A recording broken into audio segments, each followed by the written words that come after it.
Welcome, ladies and gentlemen, to episode 8 of the Phrogs podcast. Amazing. Yeah, should we be throwing up gang signs? I know. I don't know what I was doing there. I was trying. Yeah, I thought you were counting. Like I was like, man, I don't know. Sometimes, like, I didn't know if you had the same problem Gavin Newsom has, where he was only a 960 SAT guy, and you've never seen him read a speech because he can't read a speech. That's what he said. He did say some pretty edgy stuff there this past week, didn't he? Yeah, he did. Well, he was with the mayor of Atlanta, I believe is who it was. Right? Yeah, it was in front of some group. I should probably know who he was in front of, but he had the mayor of Atlanta up on stage, which everybody saw. Yeah. And he's trying to promote this new book he's got, which I think is called Man in a Hurry. Is it a memoir or is it like it's probably half bullshit and it's written, but obviously if this guy's so illiterate, he didn't write the book anyway. So, they could have made it up. Yeah. The funny thing is he gets up there and he's trying to relate to black people to try to peddle this book to people. And he gets up and he pulled a Governor Hochul, which I just brought up like last podcast, right? How she said that kids in the inner city, it was very similar. In Brooklyn, I think she said, don't know what the word computer is, let alone just a computer. I think it's just these people are so removed. I grew up in rural New York and I didn't have a lot of ethnic friends, but they're in the city, bro. I mean, they're surrounded. I know. Yeah, they should know. Like, is there any excuse for it other than governors of giant states, other than deep-seated white supremacy? Is there any explanation for getting up in front of a group of people? Well, you were about to share what he said, but yeah, I'm sorry. Let's get back. He gets up. He goes, I'm not trying to act like I'm better than you guys. I'm like you. I'm a 960 SAT guy. And he goes, and I'm not trying to sound like I'm all that. If you got a 940, like he did a good job trying to bounce it back, but it was too late because then he tried to say he couldn't read a speech. It's all nonsense. Right. Yeah, he was trying to. The guy was dyslexic or something growing up. That was his excuse when he apologized for it. He said, "Oh no, I was talking about my dyslexia. And the struggles that I had, and why I couldn't do these, why I didn't get a good SAT score. But in the context of the interview that he was in, he was relating it directly to ethnic people, black people. Yeah, as if black people score lower on SAT. He rubs me the wrong way. He's way too polished. He looks like the governor of California, like all the way. He's a cookie cutter. If you picture the perfect California politician, it's Gavin Newsom, man. And if you're so good at fixing things up, why Californians get one of the worst economic states in the country? Yeah, they've got a lot of problems. Yeah, the homelessness. Before you're going to run for president, try to fix some of the problems in one state first. Let's not put the guy in charge of the entire country that's blowing. And this is coming from somebody that's slightly left of center here. Yeah. Like I see through this stuff. But they had Arnold Schwarzenegger for me, and he was like, "Look out, Gavin! Don't sound so freaking racist." I wish I was more into politics back then. Yeah, I was still in high school. And I think he should get to the chopper and. Yeah. Get to it now. Yeah, that's what everybody says when they do their fucking. That's like my one Arnold Schwarzenegger. Yeah. Get to the chopper. Get to the chopper. Yeah, man. Throwing circular saw blades at people. Yeah. Well, if you're gonna have somebody, Commando. If you're gonna hire Arnold Schwarzenegger to be the governor, you might as well hire Gavin Newsom, I guess. Yeah. Well, apparently Gavin Newsom's book is Man in a Hurry or Boy in a Hurry, and boy was he in a hurry when he fucking thought of what to say in front of all those black people because he totally screwed the pooch on that. Talk about he's going to have to dig his way out of that. It's going to be hard to get out of it. It's funny, we didn't even have this one on the list, but it came up first. I didn't let him off. I made some fake news that was really inappropriate. I can't share it here, but it was funny, man. He was getting crunk on stage with some lean and some hot sauce. We'll get back into some fake. The Babylon Bee was doing a good job. They do fake news, but they're not doing videos. Right. I put him into Grok, so I just took a snapshot of the Babylon Bee video that said that he had hot sauce and purple drink. He might as well have sat up there with that. It's like Hillary Clinton when she said she carries hot sauce in her purse everywhere. I remember that. You don't remember? Oh man, she went on the Breakfast Club. Was that another racial thing? Yeah, she was on the most popular. I guess you would call it a hip hop morning radio show, The Breakfast Club. I'm pretty sure that's where she was, and she said that she carries hot sauce in her purse wherever she goes. I mean, if I had a purse, I'd probably carry hot sauce in it too. Yeah, she probably uses it to pour into little children's eyes to watch them cry. She's such an evil woman. She's testifying today in front of the House Oversight Committee or whatever they're called. James Comer, the chairman. Was questioning. What did you see about it? Well, I mean, it's been planned for most of the month. Well, I guess because they were scheduled to go to Congress in the middle of January, the Clintons, Bill and Hillary. Yeah. And they seemed like they kind of skipped out on that one. They did. And I think they were relying on the Democrats to possibly vote so that they wouldn't be forced to come, right? But then the Congress held them in contempt of Congress. They threatened to, yeah. They said, they were about to. They were about to. While they were like actually voting on it, they said, "Oh no, we'll come talk to you." Yeah. So yeah, man. But, Hillary's done a couple of funny things. I was just thinking of another time she tried to like read it was like an old slave poem or something and she tried to do that in front of black people. I've seen him. Kamala was funny too, how she would change her accents. Yeah. It was like, she was doing like a Haitian accent at one point and a Jamaican accent. And I think when you gotta practice your accents ahead of time. I know. She was you do. Yeah, I don't practice them ahead of time. Well, you've done them enough that is the so. I do them to my kids. Yeah. I chase my kids around the yard as Joe Biden sometimes, threatening to sniff their hair. And then they make me do Trump and Obama. So that's the only reason I do it. You're teaching them several life lessons. Oh, they love that one. Yeah. They love when I kind of put my arms up like Cornholio. Yeah. And I do the high step, the Joe Biden high step, where he's trying to keep his feet out of the grass, when he's barely able to walk across the yard. It's the turf. And I go, hey, just let me get a little sniff. Yeah. Hey, come here, kid. Right. And my kids don't trip on the 1/8 inch of grass. I'm indoctrinating my kids. We're laughing about the reason that they're there, but there's a serious reason why they're there, right? The Epstein files. Oh, hell yeah. We have to dive into that. But she's sitting there today, and Lauren, what was it? Lauren Boebert, I think that's her first name. She snapped a photo. She's a big MAGA person. She's on the committee, I guess. That's an interrogation. Yeah, she was there, and she snapped a photo from her place that had her little name placard there. Not supposed to do put it on X. Yeah, I think it pissed Hillary off a little bit. She got a great shot of her face, looking like she smelled her bullshit for a second. It looked like, I think she took it first thing in the morning, like when they were getting ready to set up. When they were all in the room, and and she saved it till about around noon, and then she sent it to, what was his name? To Benny Johnson, I think is what you said. They probably have a business relationship. Well, Benny Johnson's like really come up in the MAGA, in the conservative. I follow him on most of the social media, but he's really good. He comes out with things quickly. He's got a good team behind him. He looks like like the head of the SS, quite frankly. Like he's very, very white as the driven snow looking dude. You know what I mean? Got the stash too. Yeah, even his haircut, it's all looking a little suspect to me, but he's been in the DC Beltway, like in the political punditry for a long time. Yeah. And he came up over the last few years. He's gotten pretty popular. He's got a really big platform. Well, apparently he's got some throwing. Well, Boebert. Lauren Boebert. Yeah, Lauren Boebert. God, I hope I have that right. I know that's her name. It's close. Sometimes you say somebody's name, and you're like, is that right? But I know that's her damn. But anyways, she kind of threw the rules out the window on that one. She's like, because clearly this is a closed door deposition. Yeah. Right. So, and I'm not sure who called for that, considering unless it must have been the Trump administration not wanting them to get it. This is funny you say that because because back in January when they were going to be on Congress, it was going to be a public hearing. A public hearing. That's what they called. And the Clintons called for. And they ducked out of that one. Okay. Right, so it's kind of a little bit suspicious. That's what I'm wondering. Who ducked out of it? Did they say they wanted public, and then they just they backtracked to wanting it to be private? Because I'm not sure who did that. Well, if it was going to be back in January, I think it would have automatically been a public hearing because it was on. It would have been in Congress on the Hill. Yeah, you wouldn't be a closed door session. So now what happened was when they changed it to the new venue, they're like right in there in New York. Yeah, they're up in New York. Yeah, Chappaqua. Yeah, up in Chappaqua. So somehow it turned into a closed door deposition. Yeah, which honestly, I mean, I think it should be public. Absolutely, it should be, especially on this. I mean, what do we? And the fact of the matter is, like I said before, they're going to stonewall the whole damn time. Yeah. If they say anything other than I don't recall, I'll be amazed. They're under oath, but they can say whatever they want.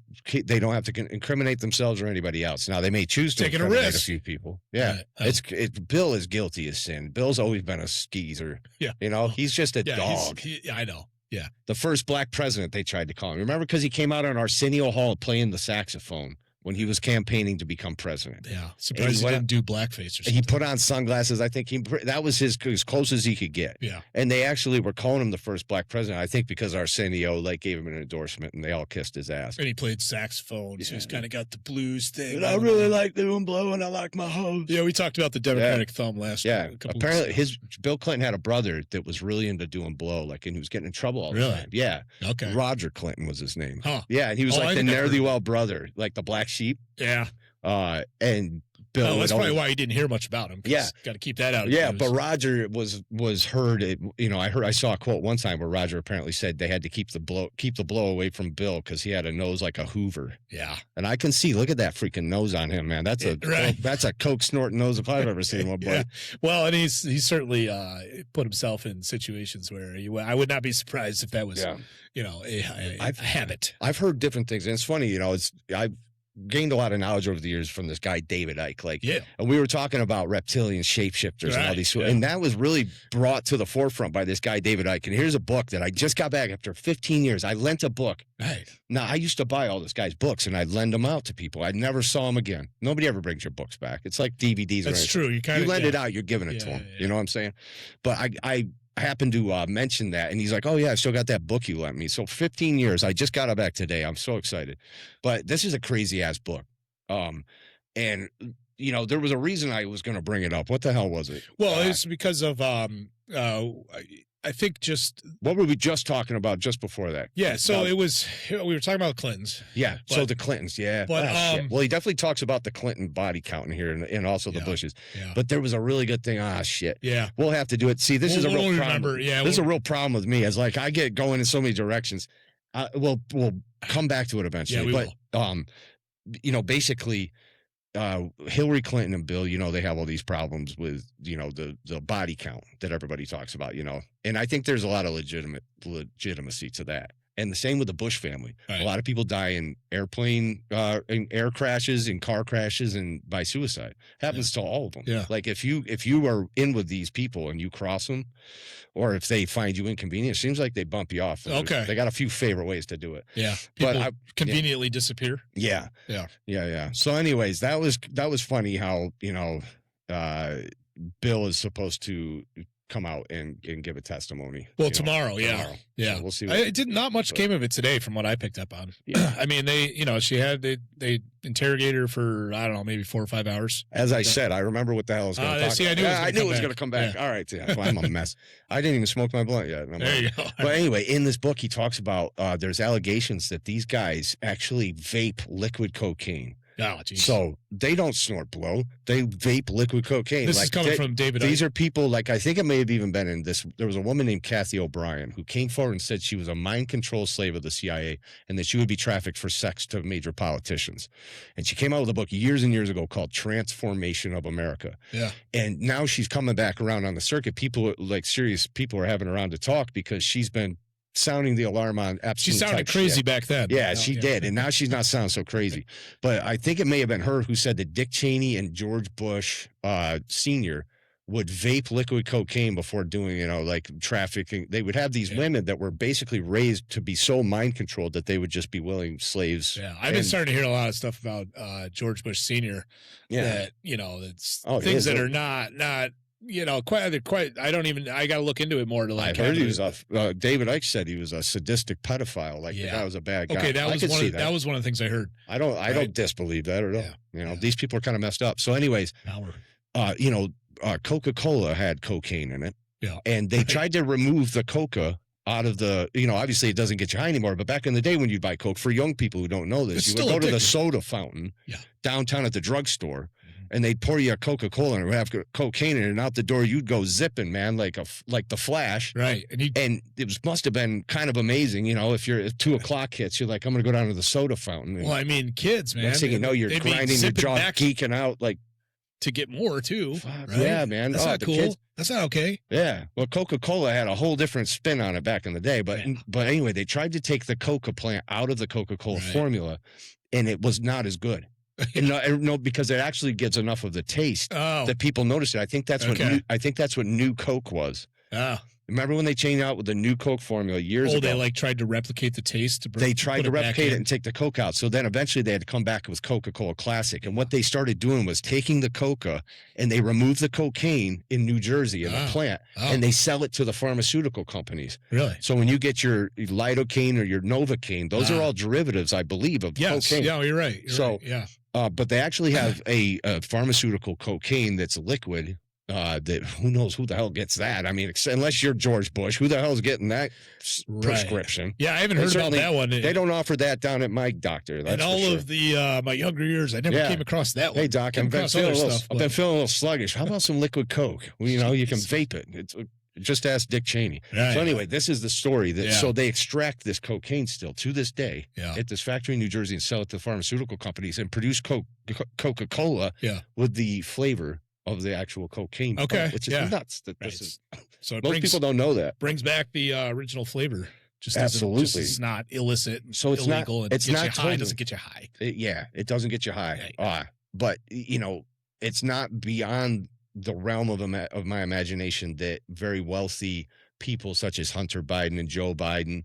Hunter's clearly doing tons of blow and crack and everything else. Yeah. Why wouldn't they hit up that liquid Coke? You know, if they got the vaporizer. Yeah, no, that's Air Force totally believable. Got yourself a couple of blonde mind control slaves that Robert C. Byrd shipped in from West Virginia. Okay. Apparently, Robert C. Byrd was a big governor of West Virginia. When you drive into West Virginia, it's Robert C. Byrd highway everywhere. He was a big deal, but he was also like a grand wizard of the KKK. And he claimed at the end of his life that he just joined it for political aspirations reasons, not because he was a racist, which is complete nonsense. The guy was super into it. And he was one of Joe Biden's biggest mentors. Joe Biden brags about how Robert C. Byrd was his mentor. And he comes up a lot when you look into these crazy conspiracies that are now looking far less conspiracy crazy. But now that the Epstein files are out, a lot of this shit, I was talking about this stuff back in like 2005, and everybody thought I lost my mind because I was reading this guy's book. David Icke, you really fucked up my personal life for years, man. Yeah, so I started watching, it's like a 6-hour video that was produced in 2003. Yeah, that was the counterpart. It was a lecture that was, back in 2003. 2 years after 9/11. Yeah, it was at Brixton Academy in England. Totally different time. Yeah, it was. Nobody was doing But a lot of the stuff he was talking about, like his philosophies and his approach on life and this idea of questioning, power and questioning norms, things that people that you all of a sudden assimilate to. Yeah, your indoctrination with the education system and our hierarchical structure of society, where because of our reptilian brain that we've talked about, the R complex, the most basic part of your human brain, which is your brainstem, definitely comes from reptiles. Right. Because of that, people have a hierarchical structure where they look to a leader at the top, and then there's the pyramidal structure beneath the leadership. Yeah. And that's how it's run. So his views, I started listening to it. I'm going to, read up on it and listen to a bunch more. But it connected with me, no doubt. In my just sort of lens on the world. Yeah. And not just falling into the trap of believing in something. It's very eye-opening. Or surrounding yourself with like-minded people, right, to feel more comfortable and to just continue to perpetuate lies and indoctrination. Just because you're in a peer group and it feels good to all say the same thing and all believe the same thing. I think we see a lot of that in politics today, especially on the left. I see that where people don't stray outside of the accepted ideology.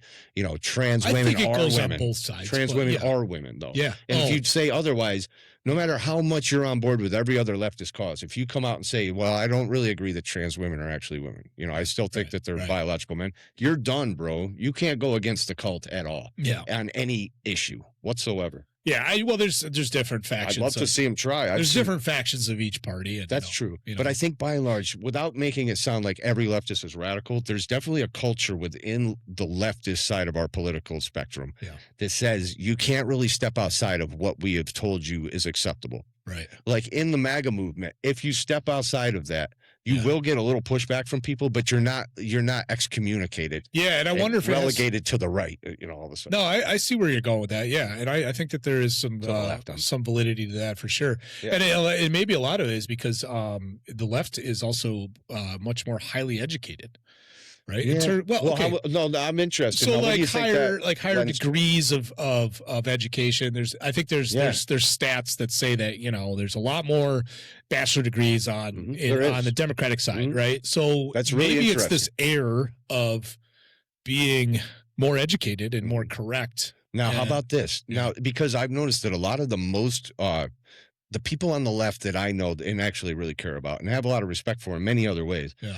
When I will see them repeating mantras and party and talking points from the leftist, that comes down from the top of the leftist media and just spreads into the populace within a day. You can totally implant an idea into the entire left, and they'll raise up the flag and go right after it, whether it's, Ukraine or it's Palestine or it's whatever it is. It takes no time.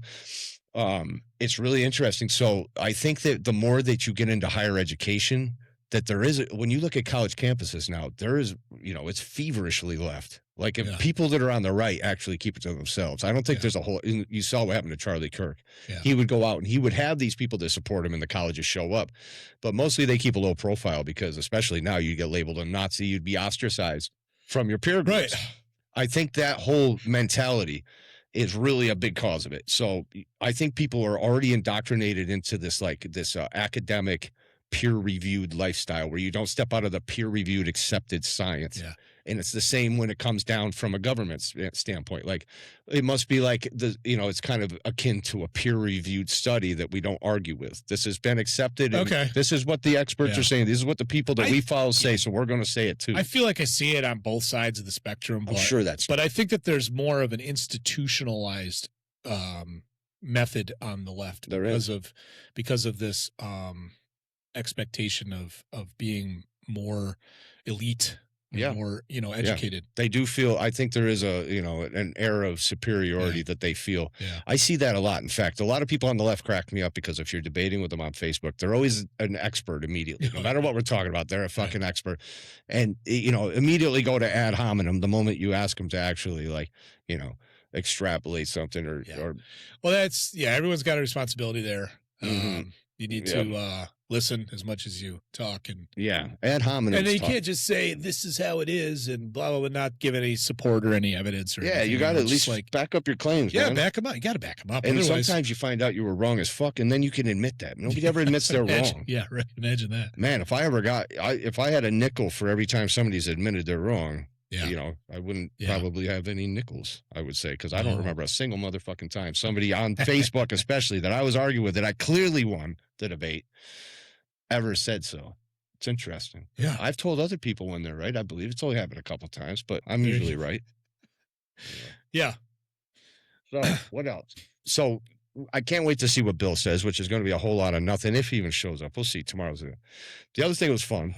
Did you watch the State of the Union address? Did you see any clips? Yeah, I watched. You stayed up. I did. You did? Yeah, I mean, I was I was in bed, ready to go to sleep. But me too. It's one of those things where you got to kind of watch just to be aware of everything that comes out of it the next day. I love it. All the discussions that happen the next day. So good. It's good to be knowledgeable as to why people are talking about a certain topic. Dude, it's like a dogfight. I look forward to the State of the Union address, man, because it's going to be fucked up. Now that especially that Trump's the president. I don't know if it's supposed to be so entertaining. It's only good if Trump's the president, or if we want to see how bad Biden's going to fuck up what he's supposed to be saying. You remember his State of the Union addresses? They were a mess. They did. Yeah, they were much more rigid and much more, by the book or whatever. Yeah, he was just trying his best to give the speech, and Yeah. But Trump is extremely entertaining when he gets up there. Yeah, he knows how to entertain. Yeah, and obviously anybody that watched the State of the Union, first you saw Representative Al Green, who's the black guy with the greasy ponytail. Is he black or is he's Native? Well, he's definitely Native black. American, or maybe he could be.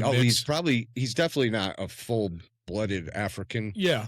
Bloodline, but he's mixed with something. I don't know. I didn't look into it, but he's clearly part black. Yeah, what is he held up a sign? He held up a sign that said black people aren't apes. Apes. Which is retarded because yes, they are, and so am I as a white man. We're all great apes. We're primates, bro. It was in response we're fucking to apes. Some specific thing that Trump had said earlier that day. No, it was because he accidentally put up Obama, and the Obama is from this stupid clip that somebody put up of the Jungle Book or something, where they just put all the politicians on these different animals. Yeah. So they had Trump as an orangutan, I think, in that same video. It put up all the different people that are figures and gave them animal bodies like it was the Jungle Book. And it was totally unrelated to that. They were actually showing something, I believe, about voter fraud. And at the end of that video, some staffer had put this video up and it auto-played a reel. And the next reel on the staffer's phone that came up was that stupid Jungle Book commercial. And now, why he wouldn't edit that out? If that was an error, that guy should never work in that field again. I mean, I edit little videos for our clips and shit. Yeah. You don't leave something in. Right. So I think it was probably either done to sabotage Trump. Okay. Or it was done by some radical, retarded MAGA guy who's in there who thought this would be funny, who's immature. Yeah. I don't buy that it was an accident. These things, Sure, there are no accidents. No, yeah, and Al Green, last year he's like one of the activists on the Democratic Party. He is, but he's an idiot. He's never moved me like, wow, what a great, what a leader this guy is. The guy's kind of just a rabble rouser, Yeah. It was. I expected something like that to happen. Yeah, I look forward to it. And he didn't make a big scene. He had a statement to say, and then he kind of walked out. He didn't get. Well, no, they threw his ass out. Well, last year they kind of did. They had to throw him out. He kind of got dragged out. This year, he's can like, the sergeant at arms please escort? This year he kind of like held up his side, and he's like, I know I'm getting kicked out, so I'm leaving. Right. That was kind of cool. Yeah. But it was really funny because he held it up as Trump came out, and he was apparently, I've heard he had his hand over the A, so it actually said, Black people rent apes. Oh no! Which if that's going on, I don't even know. I would rent an ape too. I was like, because Black people are having all the fun with that. Well, I haven't heard of that. But anyway, that was kind of funny. Yeah. Behind the scenes, did Trump know about that and say, "Leave it up there, that'll be funny"? Because he's definitely puts up some crazy shit. Yeah. So I could see him taking a look at that and saying, "Yeah, I'll leave that on there." Oh, the thing that happened earlier in the day. No. Putting the Obamas as gorillas. That's because that's what it was all relating to. Yeah. So, anyways, they did that. And then Ilhan Omar and Rashida Tlaib, who were part of the squad, they're also activists on the Democratic Party. Oh, they're so obnoxious. They got something to say.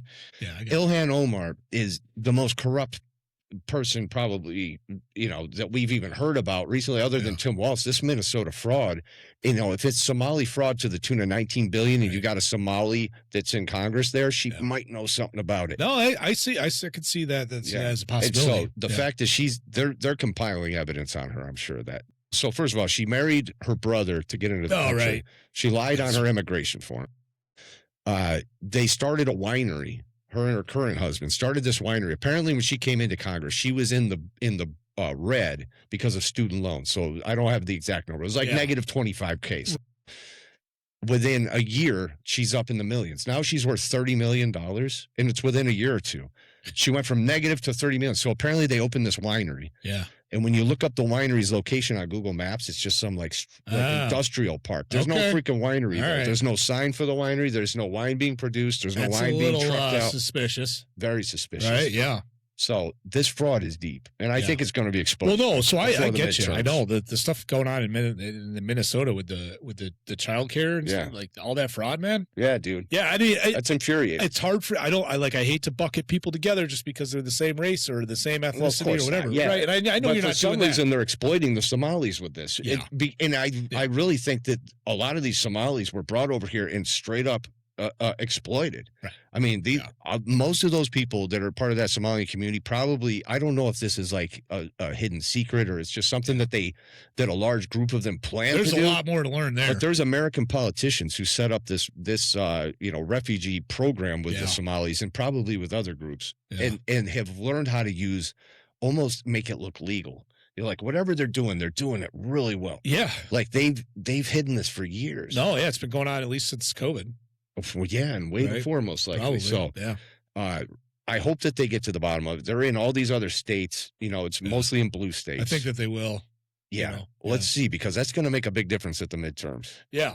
What did Trump signed Vance to what was it, some sort of anti-fraud? Yeah, it was an anti-fraud task force. Something to that effect, right? Yeah, and he's like, we're digging into it. Yeah, at the State of the Union, wasn't it? Or was it? He announced it. He announced it. And then Vance and Dr. Oz, Mehmet Oz, came out on the stage today, I believe, and gave a press conference. They went to Michigan or Wisconsin? Well, they came out and they basically said that they're withholding $259 million in Medicaid funding to the state of Minnesota until Governor Tim Walz actually shows that he's putting together a comprehensive plan to eliminate the fraud. That's all they want. They want him to say, now, of course, it's never just as easy as it seems, but according to what they're saying, that's what they want. I get it that we need to get to the bottom of it. It needs to be figured out. I don't know about the tick for tack thing. And I don't know if it's tick for tack, but pulling away something. I think it's tit for tat, by the way. Yeah, right. Tic Tac. I've been buying a lot of strawberry cream Tic Tacs. Right. Yeah, I eat them. I'm disgusting. But Tic Tac.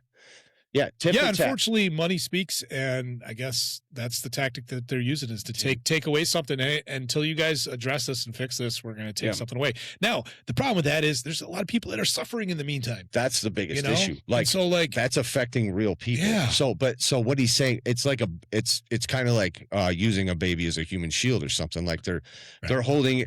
That's what they're going to accuse Tim Walz of doing if he doesn't put together a pop. I just don't want the current administration to make anything worse by taking away funding that's needed for people that need it. Absolutely, dude. But you don't want I don't think that's going to last long because I think they're going to get the drift that they need. This needs to be addressed, and they got to do something about it. Well, you never want the citizens to pay. Now, if the Somali community, the people who are defrauding the government and defrauding the taxpayer, they need to be expelled. And the fraud needs to be brought to an end.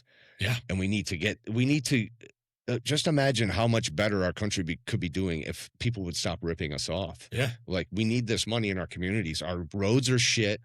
There's painted rust all over the country. Mm-hmm. We don't have it. Our cities are not technologically advanced. I mean, I drive through American cities everywhere I go and I'm just like, Jesus Christ, they all look the same. They all have the same stores, the same layout, the same. There's little bits and pieces that are different in cities. You know, you'll have different landmarks and features that are different, and the geography is different, and the people are a little different. But there's a lot of similarities, especially driving through upstate New York. Like you go into city, like you go to Rochester. It's only if you go to Syracuse, if you go to Buffalo, they're all just kind of shitty, dude. Oh yeah, well yeah. You talk about like infrastructure, man. Why could? Well, look at Syracuse. I mean that highways they're spending billions of dollars on that, but that highway is about to fall down. You drive through there.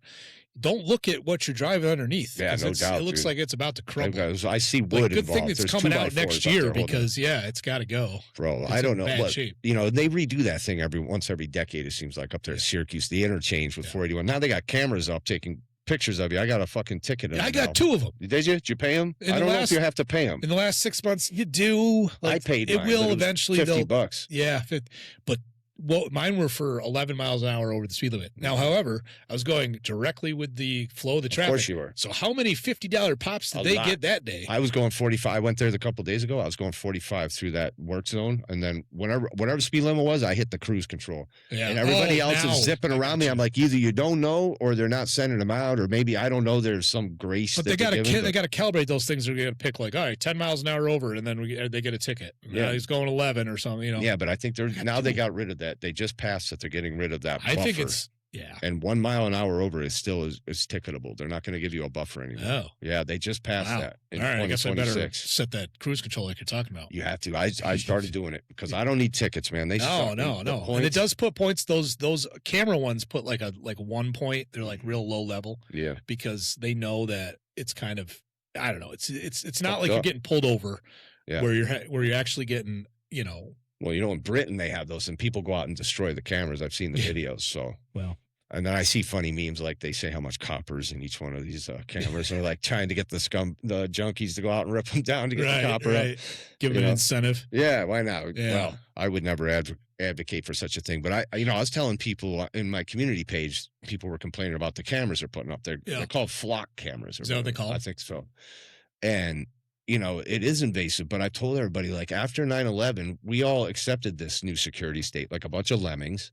9/11 totally changed the world. And you gave up your privacy for security a long time ago, and you all knew it was happening. Edward Snowden, you've had people come out and let you know what's happening. Yeah. And people, it's kind of like catching your wife chatting with a dude at work or something online and then just pretending it didn't happen and going on with your life. It's like, we know this is happening. You can't go into a denial, just keep going forward with a relationship that's dysfunctional. Yeah. We have a dysfunctional relationship with our government now because we are now under surveillance 24 hours a day if they want us to be, with your devices and everything. Like, we are under total surveillance, but we can't just go on with our lives in denial, pretending it's not happening. Right. Like, because it is. Yeah. And we are no longer have privacy. I mean, that kind of flows into the mass surveillance thing that we were talking about Anthropic and the Pentagon earlier today. That's right.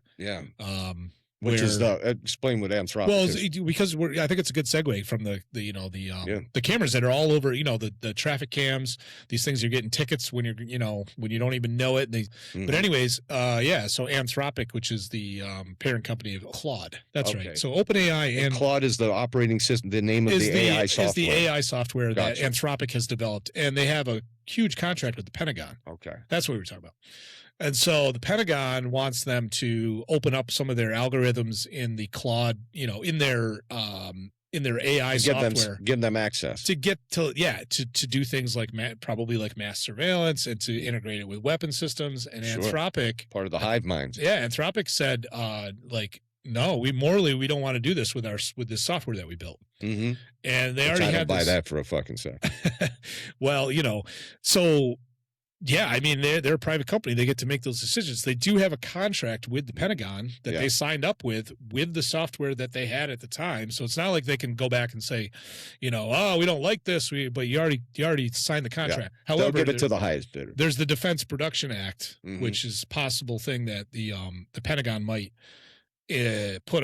institute in order to force Anthropic to change their algorithms. They can compel them through other means if they won't do it. And then obviously OpenAI, these people like Sam Altman and they're going to come out and they're going to deny that they want to do it. Yeah. When that's total bullshit. They have to say that for their shareholders, for the people, so that they can have plausible deniability when the government just ultimately compels them to do it. I mean, anyway. They can say, well, we really didn't want to do it. Shucks, but here they are. They're, they made us do it. And then they can, seem like they smell like a daisy. Yeah. But today, Anthropic, they've been talking about this most of the week for a while now, but it came to a head this week. And Anthropic said, no, we're not going to change it. Yeah. They're full of shit. They're at a standstill right now, and we'll see what the Pentagon does after today. Yeah, while they build the system to do it, what they want to do with it, they'll just deny that they want to do it, and it's all going to happen anyway. So we're so far down the road now that AI is coming in. This has happened many times, I think, with civilizations rising and falling. Yeah. Eventually, you get to a level of technology where AI comes into the picture, and each one's a little different, but it's kind of like.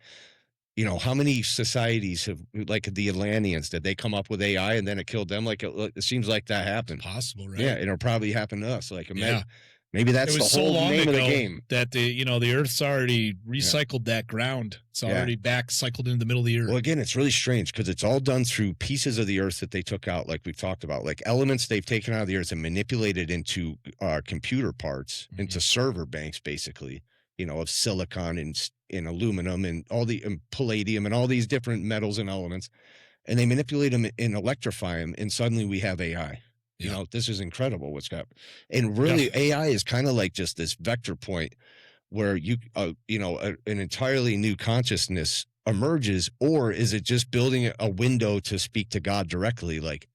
Maybe God can speak through AI eventually, like once it's connected. I mean, that's I haven't heard that one before. But I mean, this thing is in its infancy. That's kind of my own idea. That's cool.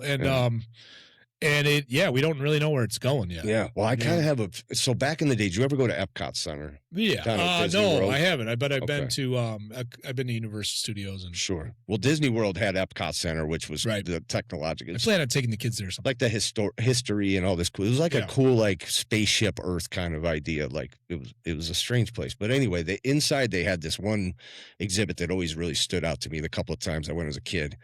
And it was this World of the Future exhibit where it showed like basically the one that stands out is they had like some human beings up in a control tower with fields of agriculture being cultivated by AI robots, like these different machineries that were automated.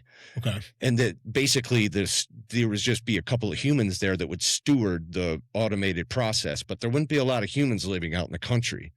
And over the years, like I used to do land surveying and down in West Virginia for a while. It's a part-time job.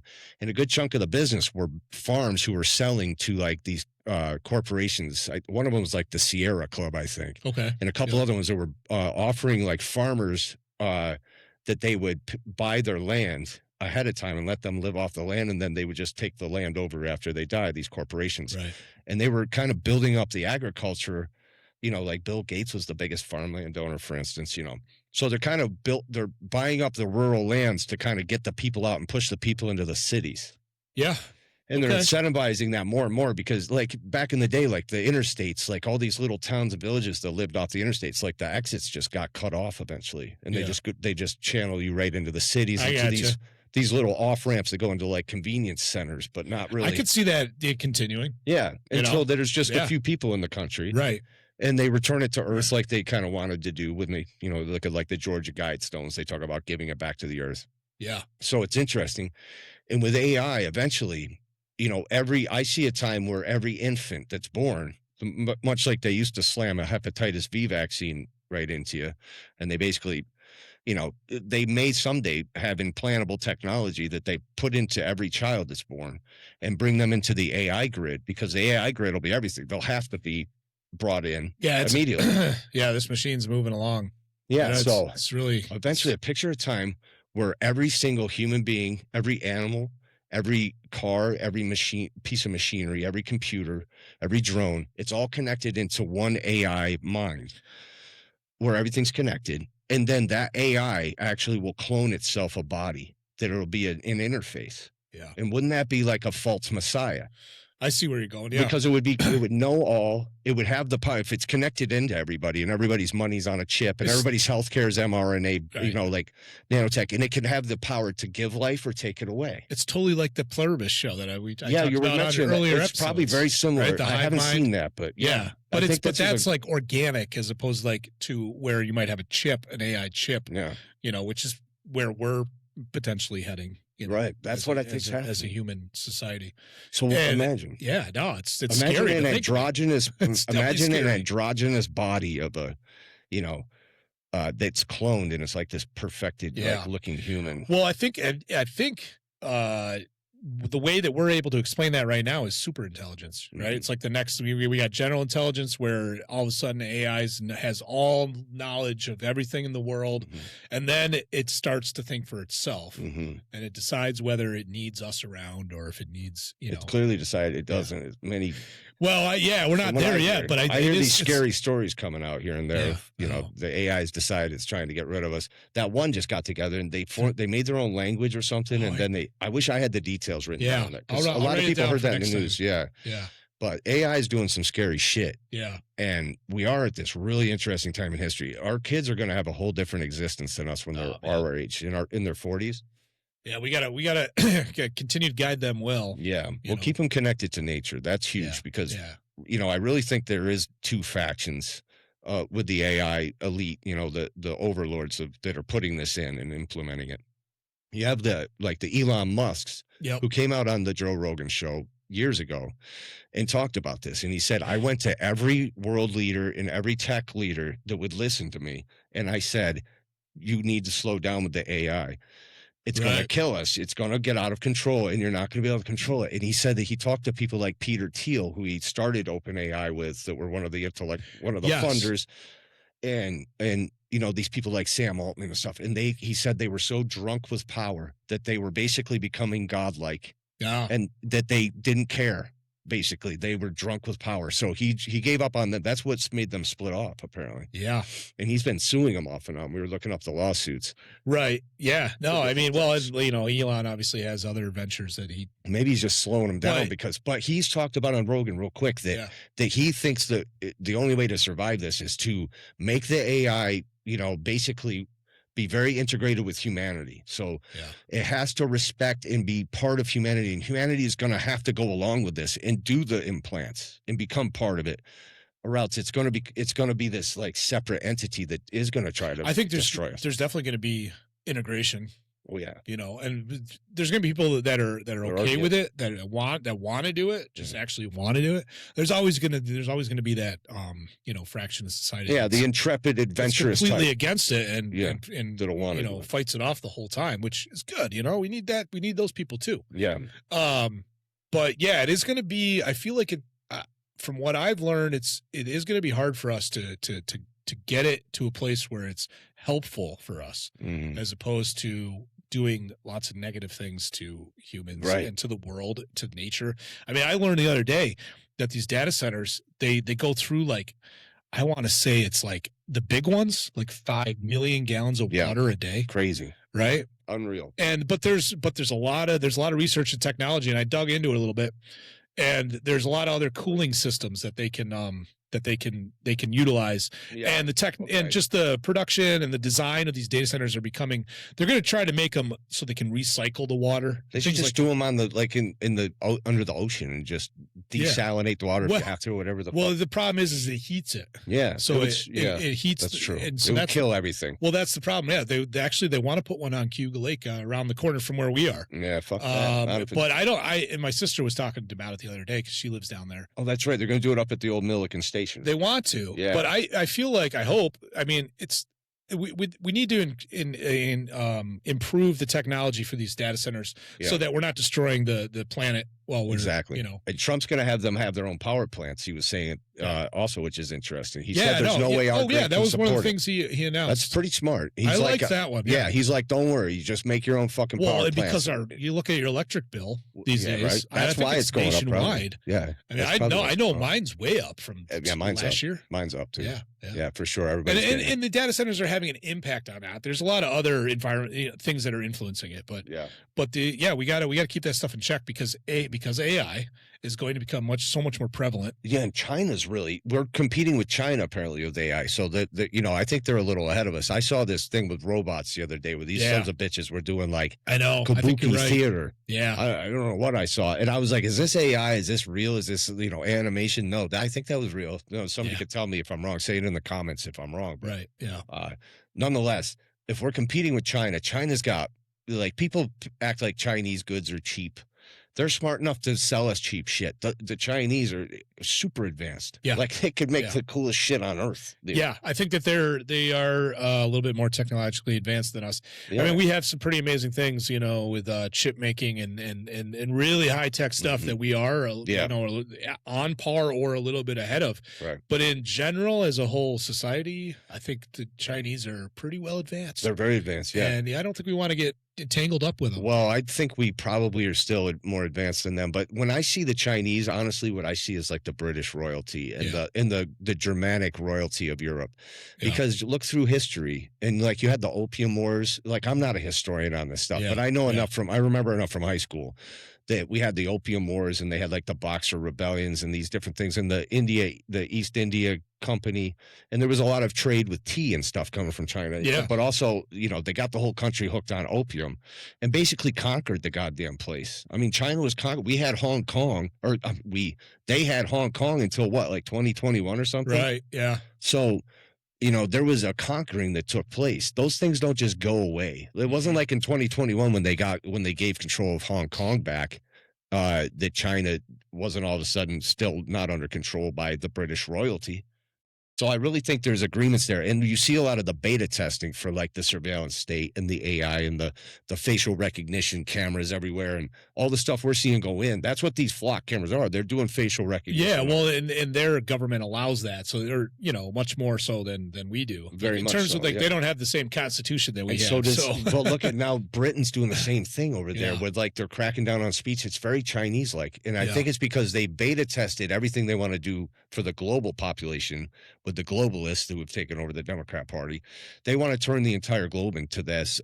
They want it chipped, everybody chipped under a surveillance state. Yeah. There's a wonderful interview. I'll send you if you haven't seen it. I post it on Facebook pretty often. It's by this guy named Aaron Russo. Okay. And he directed the movie Trading Places with Eddie Murphy back in the day. And he also was the producer of a very famous Broadway show with Bette Midler called The Rose. So he was a big wig out there in Hollywood. He was a well-known guy. Apparently he grew up in Chicago, and his family, I think, was part of the textile industry. That was me. And that's cool. And so he claimed, I think, to have something to do with inventing the bikini. I think his father did. I think we talked about this. Yeah. So he came from money, and he was just, but he started off in nightclubs and started seeing how corrupt the police and the politicians were in Chicago when it came to running a nightclub, and how they'd come in and literally shut your club down if you didn't pay off the right people. And he figured out that the world's run way differently in reality than what he was brought up to believe. Yeah. Just from that, he's he couldn't believe the corruption and how it's right out in the daylight and everybody knows about it and everybody accepts it. And so as the years went on, he still was doing these movies and producing movies and, well-known guy. And apparently a friend of his that was a mutual friend with a guy named Nicholas Rockefeller came to him and said, "Hey, a Rockefeller that I'm friends with wants to meet you. He's a fan of your work." And at this time, Aaron had started doing more political stuff, coming out and speaking out. And he was a real, like, he was a real populist kind of guy. Like, wasn't there an interview with him? Yeah, with Alex Jones conducted it. The Alex Jones, yeah. I saw that interview. Did great. Yeah, it was back from like 2008 or earlier. Everybody needs to watch that Aaron Russo. You can find it free on YouTube. Whether you can handle Alex Jones or not, it's a really good. Well, and Alex Jones doesn't do anything but ask the questions. It's Aaron Russo. It was like early. Who's a legit dude, and he was dying of cancer at the time, which is why he was giving this interview. He died shortly thereafter. Like, he was spilling the beans on a lot of stuff. Well, he was just being interviewed and telling everything, frankly, how it was. And what he described was becoming friends with this guy, Nicholas Rockefeller, and they would spend time together. And Nicholas was always trying to get him to come on and join them because he saw how, like, influential he could be with politics, but he was against them and their efforts. Yeah. And so I think Nicholas kind of joined up with him to see if he could recruit him, and he just liked something about him. The guy was really popular. He was producing The Rose with Bette Midler. The guy was well known. Yeah. So he said, and he was like, "Why?" Nicholas would say, "Why do you care? Like, what do you care about these people? Take care of yourself and your family." He's like, "Well, what's your point? What do you want to do this to people for? Why do you want to control people?" He'd say, "Well, we're going to get everybody chipped. So that, all the money and everything will be on the chips. And if you don't do what we like, we'll just turn off your chip." Yeah. And they can just have control over everybody. And they can keep track of where everybody is all the time and the whole 9 yards. And he said, that's where they're heading. And that was some inside information back then. Yes. And he said, and he was trying to bring them in on it. He was like, literally, people that are on the inside, the so-called Illuminati, the elite, you're going to have one that says, that you can't fuck with us. Like, just leave me alone. And the people that are in the know will know that you're above it when they check your chip. Yeah. The Wi-Fi, the Wi-Files, that guy. I like that guy. I just started watching. He did that Illuminati thing. The one that he does a ton. He's great. Prolific. I love that guy. Yeah, I didn't used to like him, but I see that he's got a lot of it. He's got that little. Well, he's great now. Little fish thing. A lot of mad respect for you. I started watching just a little bit of his content recently. But the Illuminati, all the same shit I love. I was like, finally, somebody else. Oh yeah, there you go. Yeah, yeah, it's great. Yeah, that episode about the Illuminati and the the Knights Templar, they get all of that stuff, man. He goes back through the whole history. Oh, and it's really well done. Really well done. So everybody needs to check out the Wi-Files too. That guy's really doing great work. Yeah. But to get back to Aaron Russo, what he said was that Nicholas told him, look, there's going to be an event. And from this event, you're going to see us going to Afghanistan and Iraq and Iran and all these different places. He mostly talked about Iraq and Afghanistan, but in places in the Middle East, he said, we're going to have a war on terror. And the nice thing is about a war on terror is that it never ends because everybody can always be a terrorist. You never defeat the terrorist. So he said, and you're going to see us going into caves looking for people that aren't there. It's all a fucking show. 9/11? Yes. This was before 9/11. Right. He told him there would be an event that would lead to this. Yeah. Before it happened. So he was in the know, the Nicholas Rockefeller, which doesn't surprise me at all. Like, the Rockefellers are the royalty of America. They're the most elite family. Yeah. They've got connections all. Yeah. And to this day, they're super powerful. Yeah. They are right there with the top of the global elite. And, there's a whole bunch we can talk about with the Rockefeller. I mean, during World War II, the Rockefellers sold an additive to the Nazis that they needed for their fuel in order to run their engines and stuff. They couldn't get it without getting it from an American company. Yeah. Henry Ford and Adolf Hitler were great friends also. That's just like, there was a lot of connections with Nazism, which ties into all this royalty stuff, I think. Yeah, no, I know. But very fascinating that he seemed to have been tipped off about 9/11 beforehand. Yeah. And, and he was like, how are you going to convince people of this shit? He said, we'll sell it through the media. He's like, we control all the media. Whatever we say is the truth is what people believe. And there you had the, what they call the Hegelian dialectic, or as David Icke famously coined, the problem reaction solution. Okay. Yeah. Where you create a problem and you're going to get a reaction from the public, usually fear.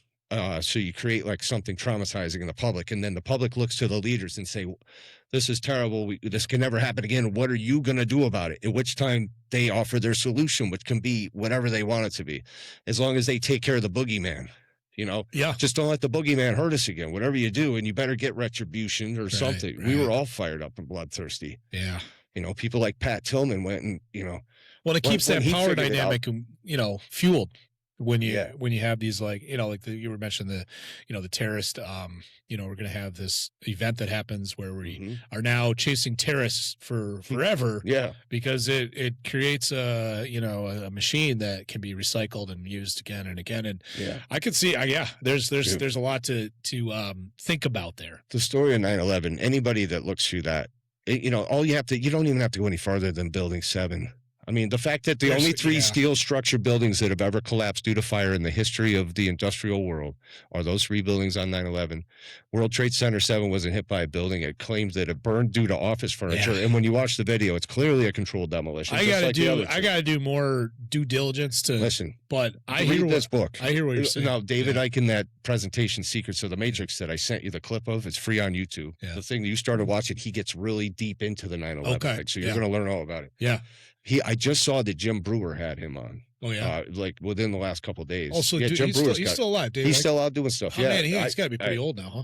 Yeah, but he was like one of my first senseis, in the conspiracy martial arts. Yeah, like he really woke my ass up. Like, right? I remember the mental mind arts. Oh, once I saw that lecture he gave, it just blew my doors off, man. I was like, holy shit, like this is and so what he gets into talking about, and I was actually going to do a deep dive into this tonight on reptilian shapeshifters. Because it came to light again in the Epstein files, this reptilian shapeshifter stuff. Which I don't know if you were ever aware of that throughout your life. I mean, no, I heard about it, but I breezed over it. It's like one of those things where it's like, I don't know about that. Right. But. So David Icke is the guy. So David Icke, who he was a BBC sports anchor. And he was also a professional soccer player first. So David Icke. He was a pro goalie. Well, yeah. So, but he ended up having arthritis and fucked up knees. So he ended up going into being a sports broadcaster. For the BBC. And then he became politically involved with the Green Party in Britain and for a while. So he was politically active. But then all of a sudden he had this big fucking mental break where he went from being this normal, everybody knew this guy. He was on the news. He was a national figure. People knew this guy. All of a sudden he started wearing turquoise jumpsuits, and he said he went down to Peru and that he was he claims he went into a bookshop and that he was feeling like a psychic had been or a ghost or something, some presence had been following him and kind of haunting him for some time, and that he'd gone to a psychic and they said that he was going to be on a world stage speaking to millions of people and that what he did would change the world. And he started like hearing all these crazy synchronicities and just tons of stuff. So he ends up being told he has to go to Peru to find the answer. And so he just follows this intuition of his, and he goes down, and he said that he eventually ended up on some hill standing on a stone mound, like it was an ancient like stone circle, and it was on top of a hill. He was on some bus, and the bus stopped, and he climbed up to the top of this hill. And he said that he just stuck his arms out to the side and looked up, and he said it started pouring rain on him. Long story short, this is his origin story that he describes. What ended up happening is that he went on this show that was really big. It would be like the Daily Show or something. It was called Now and Then with Wogan, or Terry Wogan was the host, this guy. He was like a very famous talk show host in Britain at the time. And David Icke had been going through all this crazy shit. Like he was just really on a mind trip, an awakening experience like no other. And he goes on this national show to get interviewed because by now people are hearing about this shit. He's told enough people crazy shit. Now people are like, dude, you got to get Icke on. He's lost his shit. And so he does. And David comes on. He started wearing turquoise jumpsuits because of vibrational colors. He really was off the deep end. He'll admit that now. For a while, he was off the deep end with it.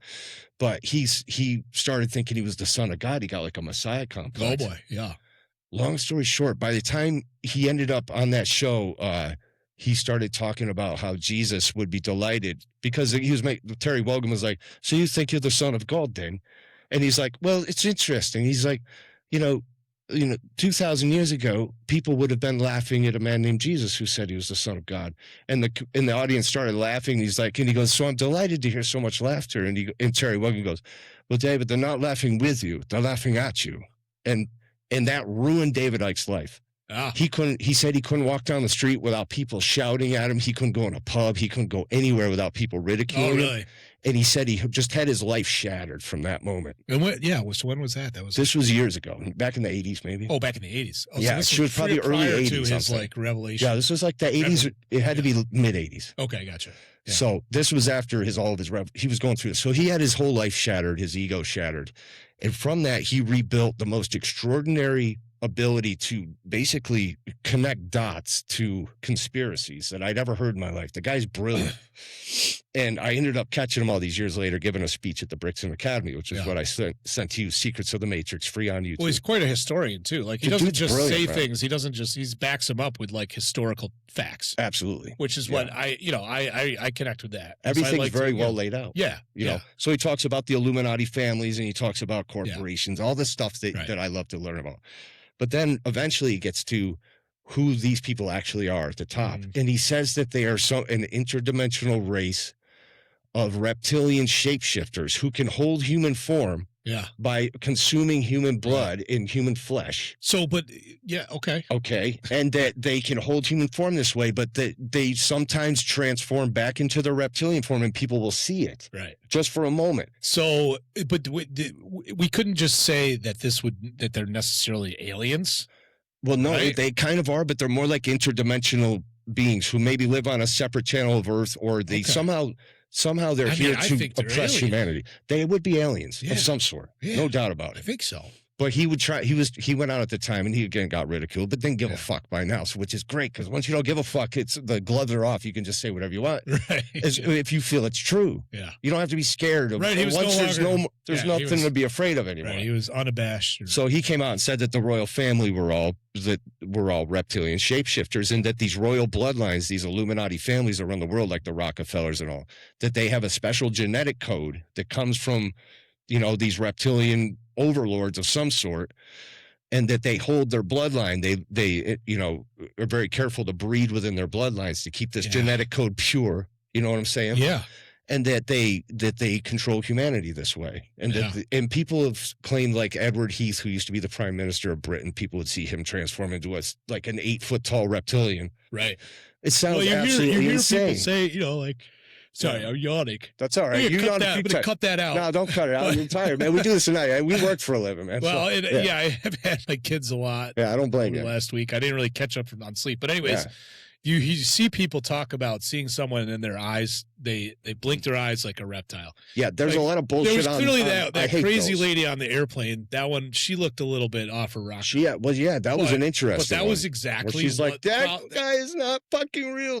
She said he blinked like a reptile. Yeah, that was what freaked her out. Exactly. That's why she got. It's not always people in power. Right. Apparently, this is a bloodline, so it's going to be. There's people who can do this. Right. It is kind of like Teen Wolf. You see these movies, Teen Wolf. Very similar thing. Yeah. Instead of turning into a werewolf, these motherfuckers are reptoid. Yeah. People have claimed this about Prince Harry, Prince William, like famous people have actually come out and said things like Billy Corgan, the lead singer of the Smashing Pumpkins. Do you know who he is? Yeah. He went on both Howard Stern initially and then Joe Rogan, and he described that he saw somebody transform into a reptilian. This is all very interesting. Yes, but it's definitely one of those things. Like, it's crazy. I gotta see it, or I gotta Well, I don't want to see it, man, but I would love to know if it's true. So apparently, people claimed this one woman who was a victim of Epstein's put out a video that you can find on YouTube, actually. And she claimed she saw Jeffrey Epstein transform into a reptilian. Right. And said his eyes got big and black, and she looked like a demonic reptilian. Yeah. And then he went back to looking like Jeffrey Epstein. Now, and she said she wasn't on drugs or anything. I was going to say LSD could do a lot. Yeah, no, she claimed I wasn't on drugs. Most of these people who see this happen, so there's been a lot of people apparently who've come up to David Icke over the years. Now, in fairness, he claimed that a few people, by the time he gave that speech back in 2003 that we've been talking about, he claimed that at least a few people from different walks of life. He didn't really say how many, but he said several people, as he was going out in the world and giving these conspiracy talks. The reptilian thing wasn't part of it. He was talking about like the royal bloodlines, like the hidden power of the world is who he was talking about. Yeah. He said people started coming up to him at these presentations and saying, by the way, I saw so-and-so turn into a reptilian and then turn back again. And he said the first time you hear that, you're like, what? Yeah. And then he goes, the second time you hear it, you're like, what? But not quite as much. And he goes, by the third time, you're like, what the fuck? I got to find out what's going on. There's a lot of people talking about this. Is one too many. So you hear about this. Now, there's a lot of stupid videos you see on YouTube. Yeah.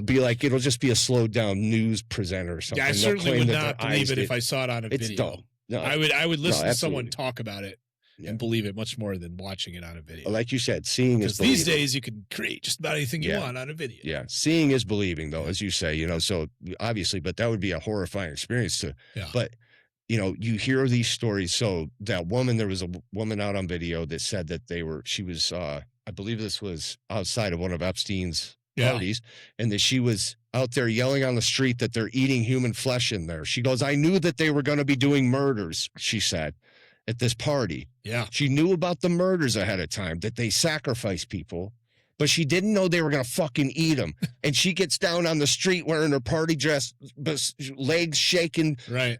Totally hysterical, yelling to anybody that listened, they're eating humans up there. Yeah. Yeah. And she was never seen or heard from again. Man. From that night on. Suspicious.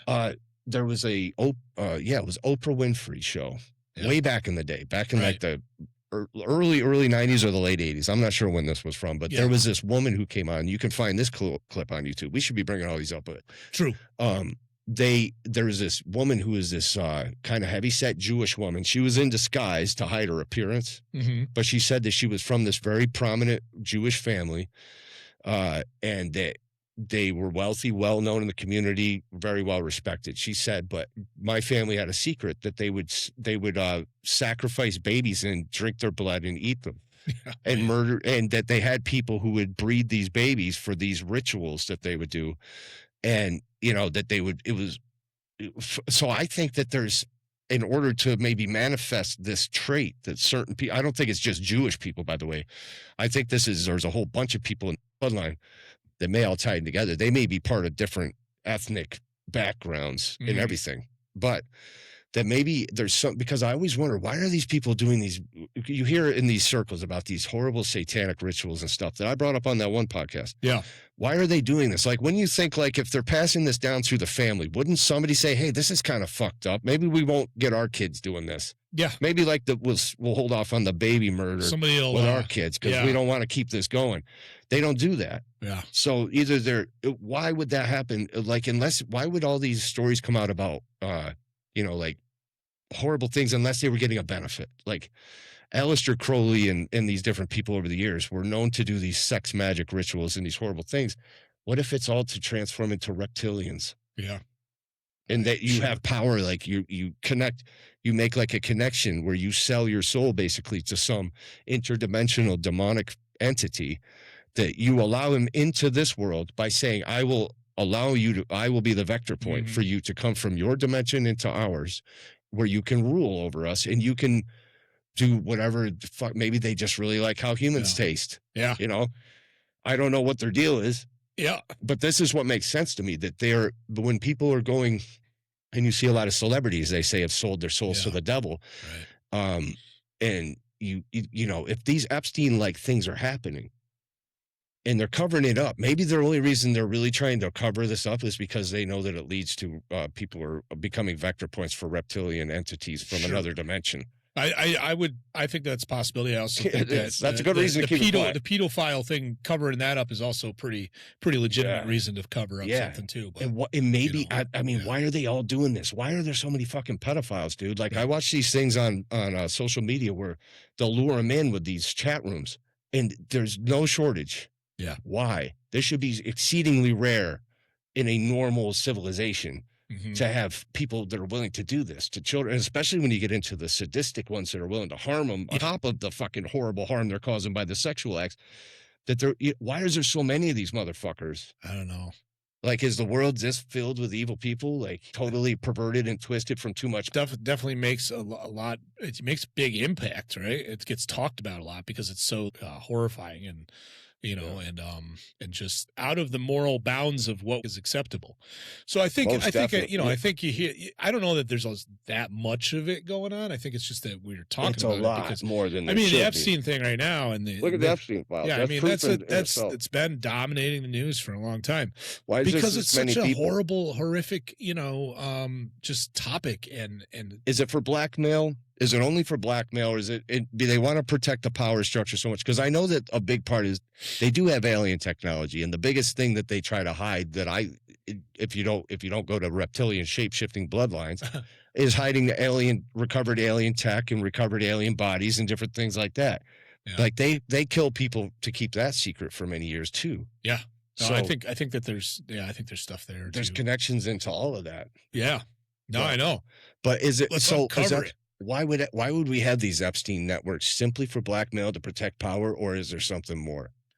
Oh, is there to bring people into by the way, not only do you not only is it blackmail, you are being ruled by reptilian aliens now. So yeah, you know, yeah.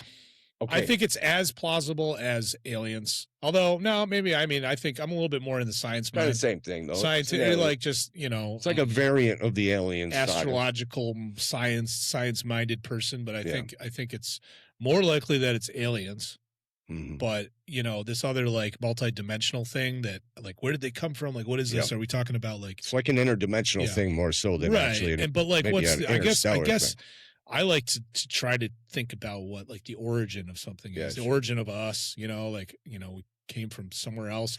Yeah. There's definitely magic there. There's definitely spirit. There's definitely, really, you know, some sort of, master, you know, power that created this, right? This is very crazy shit going on. Is it a simulation? I don't know, but like, life's pretty intricate. It's pretty amazing. But like, the reptilian thing, I mean, that's a really interesting, concept. So interestingly enough, if you go back through history, there's a lot of reptilian symbolism. So, you know, not only do you have dragons in China, there seems to be dragons around the world as a symbol, which is very interesting considering dinosaurs were apparently extinct. So were they just, you know, making up mythological creatures based on bones they found? Perhaps. Right.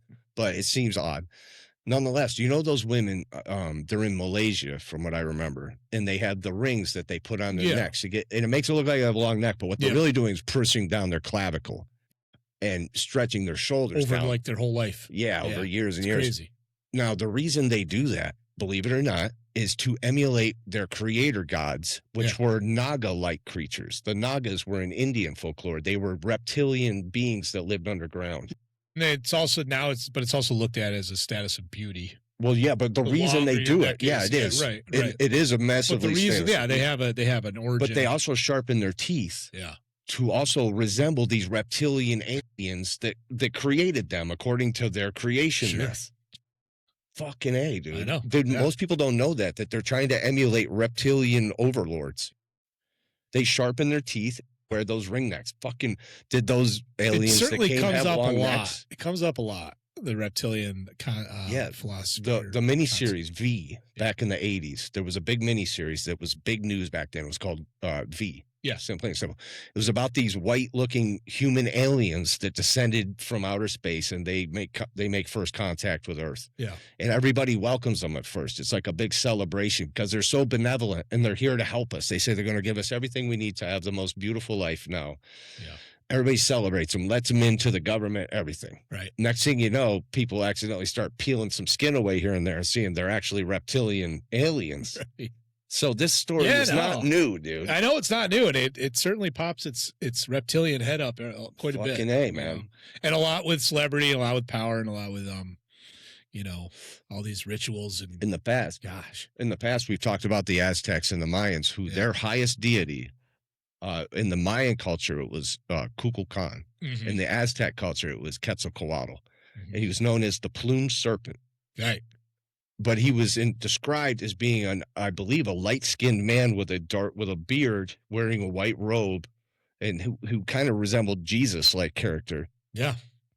Well, but they called him the plumed serpent, and he was their highest deity. He said that they gave him their knowledge of mathematics, agriculture, language, the whole nine, to have a functioning society and civilization. Well, maybe it's maybe it's just this like ancient thing, like you talked about the shape of the the inside of your brain. Yeah. Right. It has like a connection to it's your brainstem. So maybe it's like just this ancient connection that we have to reptilians, and like we're unable to, break away from it, and also, dude, totally. So listen to this idea. Maybe they're not interdimensional. Maybe, though, if you go back hundreds of millions of years, we had dinosaurs. Everything was reptilian. Modern birds. I mean, look at a turkey. Right. There wasn't any mammals. Birds are the modern dinosaurs. Right. If you see an ostrich running around, God damn it, that doesn't look like a dinosaur. You look at its leg. That's a dino leg. Yeah. They're creepy as hell. Yeah. But nonetheless, maybe there was a race from the time of dinosaurs, of reptilians who've been around for millions and millions of years, living underground, living in hollowed out areas that have been there for millions of years. These are very, very secure. Yeah. And that these are the people that are able to, for some reason, take over a human body. Yeah. Of a celebrity or something, or somehow be the overlords. Like, it may be like, every once in a while, people will, like, I've talked a lot about the human aliens Travis Walton saw. Yep. How they were beautiful looking humans with blonde hair and blue eyes. Right. Well, if you look at the book, on David Icke's book, look at that shit. You know what I mean? Maybe the blonde hair, blue eyed guys are actually holding a form of a human, but they're actually these reptilians that are from the time of dinosaurs. They've been here forever. Yeah. And there could be undersea ones, like ones that live in the sea, ones that live on land, but they would be extraordinarily advanced. The amount of stuff that we have not been able to explain is vast. Dude, how crazy. I bet you that's what it is. I bet you it's people I bet you it's like a type of reptilian humanoid that's been around for fucking millions and millions of years. Yeah. And they probably have different, like we see these grays. Well, the grays have like we'd kind of associate them more like a bug eye, I think, because they have like a roundish head, like a praying mantis type. Small and like a praying mantis looking head, right? Yeah. But in fact, it's probably a reptilian, like a gecko. They look kind of like a gecko type person. Yeah. So they might be a variant of a highly evolved reptilian creature as well. What about all the insectoid? Yeah, there's like those cave drawings of like those could be here too. From the insects were humongous back in prehistoric times, right? But I feel like insects. One wouldn't say that they would go on with evolution. Yeah, but I'm saying like insects and reptiles. I don't know. There's much crossover there. No, but in terms of anatomy, in terms of like but insects run on like chemicals. And, weird, right? A lot exoskeletons. Of like pheromones and all sorts of like stuff. But reptilians are closer to mammals than insects. Now, is there a reason along evolution that apes would have evolved into types of intelligent creatures like we have? Why wouldn't bugs, who are incredibly intelligent as it is, even with the tiny ones, right? And reptiles, are.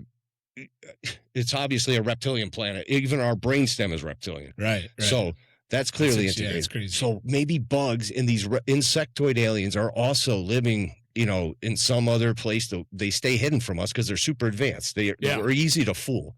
Yeah. I mean, we just watch the news to get our worldview. People have no fucking idea what's even happening.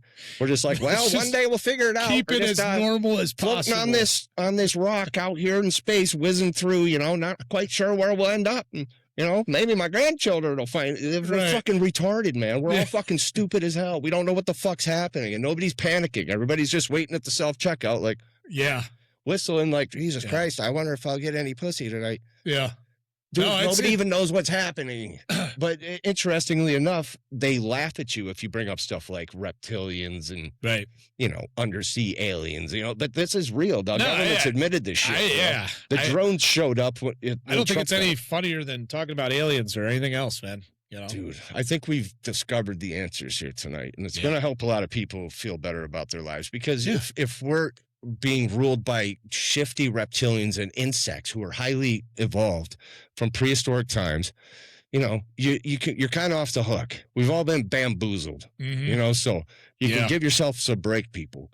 Like, we've all been bamboozled by advanced reptilians and insectoids that are secretly controlling it, Yeah. So no worries, bro. You're cool. Yeah. Anyway, who knows? But I like to think that that's a possibility. Yeah, I definitely don't write it off. Yeah, I'm not writing that one off. Hell no. No. I think it's true, man. Now I'm gonna really my family's gonna really tell us how dude, you feel. When I heard this shit back in the day, I really did. Like, people thought I lost my marbles, man. Like, friends, like, people always knew I was always the weird guy. First of all, I always talked about UFOs and aliens. Yeah. But this was a new level of it because now I'm talking about reptilian shapeshifters. Right. So what it's got a little less common than So I'm explaining the theory that David Icke has to my mother, for instance, but my mother can't comprehend what I'm saying, so I sound insane to her. And then she's not watching this, so I'm just whatever I'm telling her sounds fucking nuts. Yeah. And then it gets around to the family. Oh, Brian, by the way, thinks that there's reptilian aliens that are around us all the time, but we can't see them. Yeah, right. I was like, shit. How do I explain this at the family? Yeah, Thanksgiving. And then dinner. I kind of like David Icke, though. Yeah. I went through a period where, because I was pretty intense about it, very, if I feel like something's true and I'm excited about it, I will spread it. Yeah. I mean, I'm not going to. So I didn't keep it down. I'm not the kind of person that's going to get too invested in something like that until I have a little bit more personal evidence myself. That's smart. But I'd seen aliens and UFOs. Well, not aliens. I'd seen enough UFOs by then. I'd seen a few. Right. Like really crazy looking UFOs that I believed enough then. So anyway, when I heard these theories, I was really excited about them because it was something new too. It was like, I just want information. I want to figure something out here. I don't know. Sure. I don't want to go through my life ignorant. As ignorant as I am today, I'd like to be less ignorant tomorrow. Or a lamb just following the herd, whatever. Yeah, that's like a nightmare to me. Like I never have been able to be that, and I don't want to be that. But nonetheless, so I was always kind of into weird shit. But then once this happened, I really feel like a lot of family and friends thought I kind of slid. But luckily, I stuck with it. And they knew it was a permanent change. But kind of like David Icke, I just built back. I don't really give a fuck what anybody thinks about me. I really don't. Well, good. No, that's great. At all. I could vouch for him. I mean, you can always get your feelings hurt. Now. People that are rude to you, or I get in fights all the time. He's not that strange of a person. Well, I get in a lot of fights online debating people politically, and people can still hurt my fucking feelings. I mean, I'm not made of stone. No, like, I know. You could get hurt. You can get triggered. Yeah, of course. Right. I have feelings, but I'm just saying that I don't care. I'm not going to stop being myself for fear of what others will think of me. Let's put it that way. Yeah. You're not hurting anybody by talking about this. Absolutely. I just want to be authentic and speak my truth, and I'm excited about new information that I come across. And I want to share it. Whether people disregard it, discard it, that's cool. Cool in the game, baby. I don't give a fuck what you want to do. Writing down any reptilian shape-shifting stuff that I come across now. Yeah, it's interesting talk. I honestly didn't know you were that interested in it. I'm very interested. Well, it's not something I've kept up with over the years, because eventually you're like, well, I don't think it's coming out on the news anytime soon. No. Like I was excited about it for several years. Now, funny enough, I barely talk about aliens. I still have a friend once in a while when we debate politically. He'll know who he is. He'll use it kind of like try to use it as a little slam, like, oh, this was the guy that like thinks there's reptilian shapeshifters, but now you believe that Donald Trump's a good guy. He's kind of like that's his like way of fucking underhand. Right, come back. Yeah, coming under with the undercutting you. Yeah. So, but to me, it's not an insult. Like, I'm like, oh yeah, thanks for reminding me that was something, because I stopped thinking about that for a while. But I'm going to give that another look now, because and then you start seeing shit about it. A lot of people go through life and they don't assign themselves to any sort of belief system. I mean, maybe you choose a religion, in the U.S., like a lot of Christianity in the U.S., to simulate a belief system with a lot of other people, right? Yeah. And you feel good about doing that, right? You feel good about being around people that are supporting the same thing. Sure. But, hey, man, like, it does feel good to be around like-minded people. Be creative and think outside the box and think about the other possibilities. I mean, if we're talking about all this disclosure of aliens, the big disclosure is coming. Yeah, Trump's releasing this. Have they released? There's a really great documentary coming out this spring. Yeah, that's a new one, huh? It's another one on top of the one that came out in the fall, which was Age of Disclosure. Age of Disclosure. That's the one you bought for like $25. Yeah. It's still not cheap. I looked it up the other day. It was still like $15, I think. So I didn't buy it. It was like 20, something like that. It wasn't cheap. Yeah, but there's another one coming out that looks equally as good. Okay. But it's like I've seen it all before. So I see all the new shit they release. Right. But I was just going to say that I respect this creative concept, man. Thank you, man. Yeah, and it's cool to listen to. Awesome. Well, it is fun to think outside the box. There's endless possibilities. We really don't have a clear answer on what we're even doing here on Earth. So until we get flying around on a thing. Yeah, just because now people have their books of religion and stuff, and they're sure that they've got the answer, and that's fine by me. I don't care what you want to believe. Man, like you're walking up the staircase into the sky. I mean, how about? I think it's really interesting. So these are probably holy books passed down from these overlords. Yeah. So probably they were divinely inspired by higher intelligences. I have no doubt that there's a lot to those books, and they're life-changing for the people who believe in them, to the point that they'll, certain religions, they'll strap a damn bomb on and go out and fucking Jesus, say whatever they say. I'm going to say it. Yeah, right. And then there's other people, that people will believe deeply in these things because they have great power and gravity and wisdom. Yeah. There's no doubt about it. Like they deserve the highest respect, but I also think they may have come from people that maybe you wouldn't expect. Yeah. Perhaps. For sure. Yeah. Yeah. That would be interesting, huh? Yeah. Shit. Anything else? I saw also, real quick, back to a current event. Oh, yeah. I missed a current event. The WEF guy that was in charge, his name's Borga Brende. So apparently he took over after Klaus Schwab, as far as I know. Right. This guy, he was president and CEO of the World Economic Forum, which is the secret global government of the economic policy of the entire world, basically. King Charles was the power behind it. And he put this guy, Klaus Schwab, who looks like a Nazi scientist, in charge. Yeah. Klaus Schwab stepped down, the guy, the author of The Great Reset. Now this guy took over for him. I didn't know anything about him, but I figured he had to just be a reptilian shapeshifter by the, if you'd think. So Borga Brende stepped down for being in the Epstein files. So here's another character at the very height of world government, of the elite power structure that's above the parapet, to steal a David Icke quote again, where you can see it.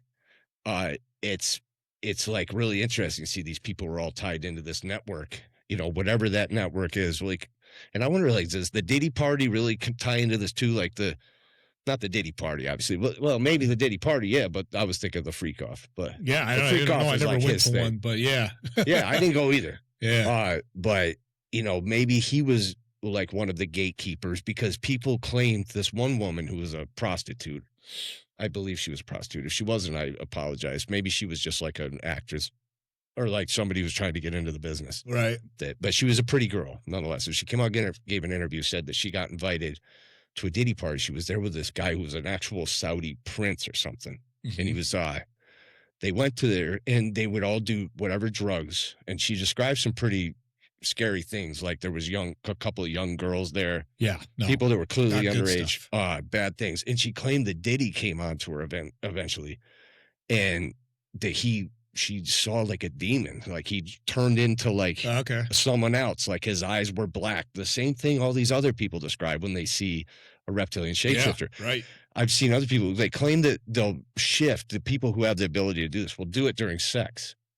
Yeah. That's when people often see it. And I think that's what happened to Billy Corgan. Now, I'm not sure if he was getting, right, butt fucked or what was going on. Because he claimed that he was doing something and he turned around and looked, and the person that was there before is not who was standing there. Okay. So I don't know what Billy Corgan's sexual proclivity is. Yeah, that I don't know. Yeah, I don't give a fuck, honestly. But whoever he was doing whatever with, I think he was having sex, and I think that it was somebody who turned into a reptile and back again. Yeah. Male or female. I'm not sure. Right. Maybe he's getting pegged. So the world what? So the World Economic Forum, back to that. Borga Brende, known reptilian shapeshifter. Not really. He probably is. He had to step down because he's involved with the Epstein files. I'm not sure in what capacity, but he didn't want to be a distraction from. Oh, right. Well, yeah, no. So down he goes, and he got replaced by this guy. He was former managing director, and he joined in 2010, this guy, Borga Brende. Okay. He worked for, wait, is this the right guy? Okay, so he got replaced by this other dude. I don't think I wrote that guy's name down. Oh, no. Anyway, fuck. Yeah, I did. Alois Zwing. Okay. Zwing. Zwingg. He's like frogging. Swinging. He's swinging. We're frogging. Right, yeah. Alois is a fucking reptilian shapeshifter at the Diddy party, for sure. If he's in charge now. So if you're in charge, I'm going to assume that's what you are. Right. So he joined in 2010. Okay.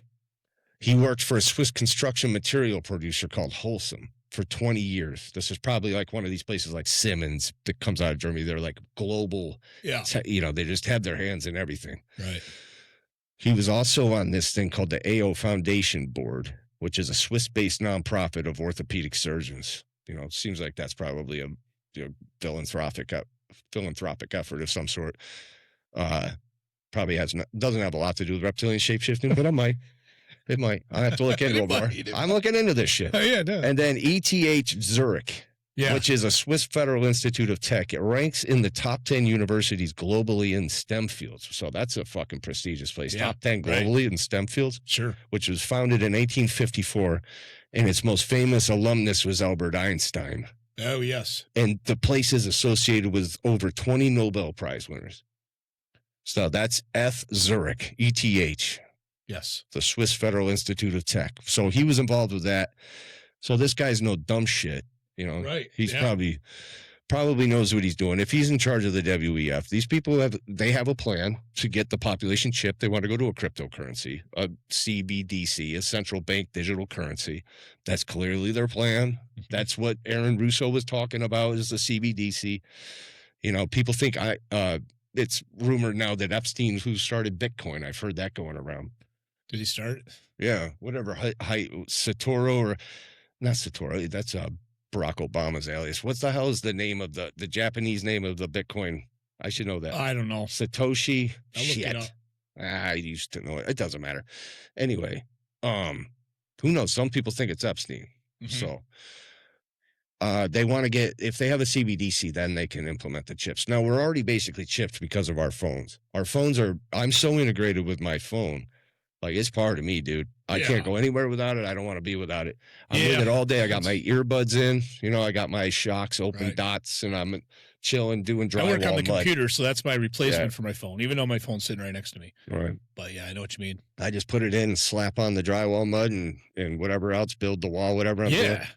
Oh, yeah. That's my life. You know, I'm constantly connecting into information, into entertainment, music. Yeah. Constantly tapped in with this phone. There's so much you can listen to. Yeah. And it's listening to everything I do. Yeah. Yeah, that's great.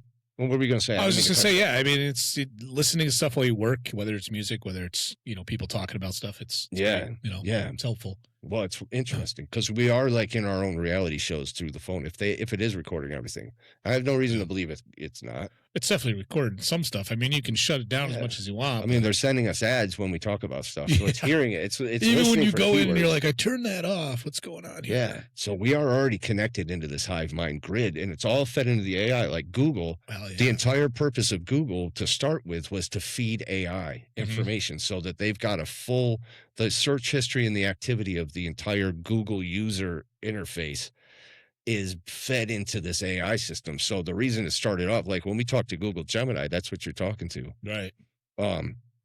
Anyway, that's what's been going on for years ahead of the AI launch, was like building the foundation for it. And so it's already really well integrated as it is. So the leap isn't going to be that far. You know, we are, like, I had said it for years ahead of time, but even Elon during the Joe Rogan interview claimed that we were like cyborgs already. Like I would say that I used to call our cell phone cyborgs. Yeah. That was the phrase I came up with.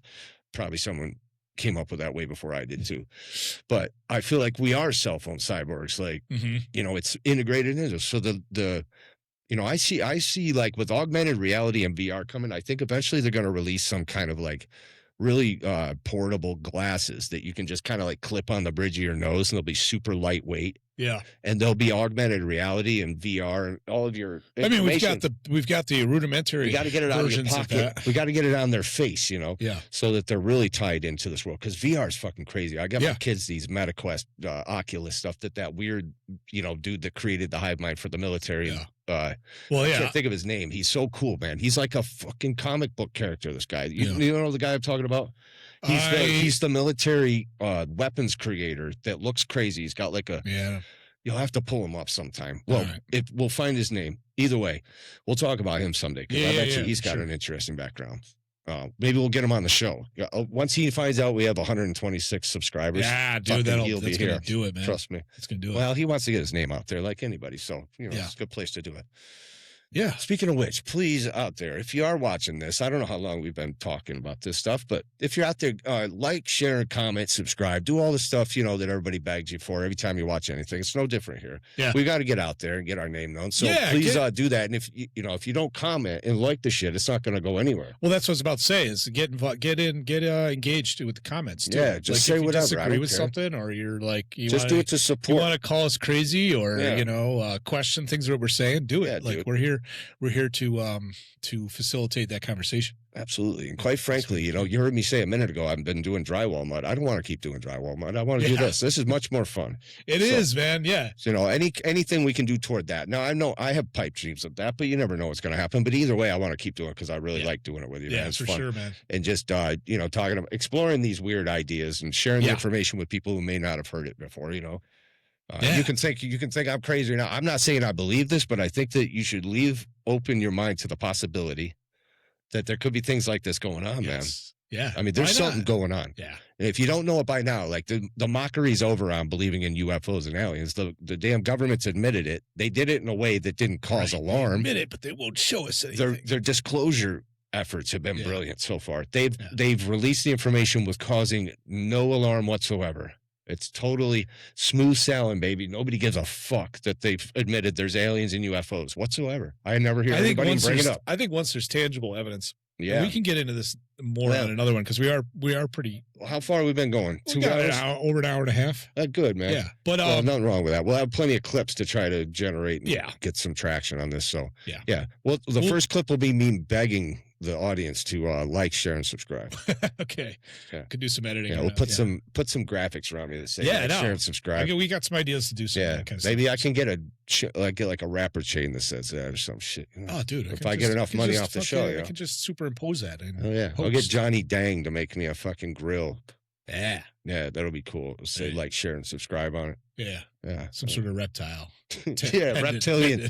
Yeah, maybe I'll get like fangs. I'll get like reptilian fangs and like some some eye tattoos. I don't know. We'll see what I get into. Yeah. I'll get into some weird shit. I'm not going to sell my soul to the devil. I'll tell you that. Oh. And I do this for God's glory, not mine.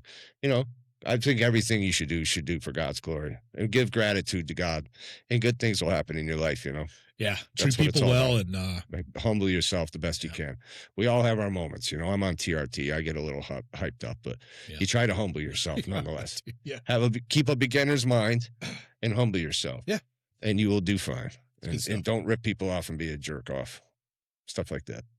Keep an open mind. Good advice. I like to leave it on a high note. So thanks for tuning in, everybody. Episode 8. This will be, an epic one. This will be our longest one yet. So hopefully it was entertaining. And please tune in next time. And we love you all out there. And from the Frogs Attic, we're going to bid you adieu and say goodnight. See you next time. Cheers, guys. See you.